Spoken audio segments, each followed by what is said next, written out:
Volodymyr Zelensky attend toujours des garanties de sécurité des Occidentaux avant tout sommet bilatéral. Le président ukrainien s'est exprimé à la presse et a également évoqué de possibles lieux de rencontre avec Vladimir Poutine. Bonjour Wilfried De Villers. Bonjour Mickaël, bonjour à tous. Cette rencontre, Wilfried, serait la première depuis 2019. Oui, au moment de l'élection de Volodymyr Zelensky, avant le début de la guerre en 2019. Alors concernant cette rencontre, si Vladimir Poutine propose l'option Russie, elle n'est évidemment pas idéale pour le président ukrainien qui lui préfère la Suisse, l'Autriche ou la Turquie.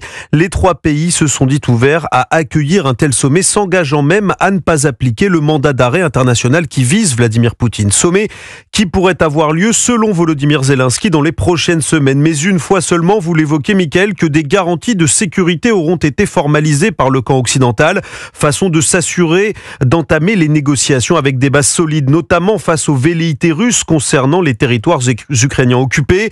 Sur ces garanties de sécurité, les discussions s'annoncent houleuses avec Moscou qui rejette à nouveau aujourd'hui toute idée de déploiement de forces européennes en Ukraine après un éventuel accord de paix.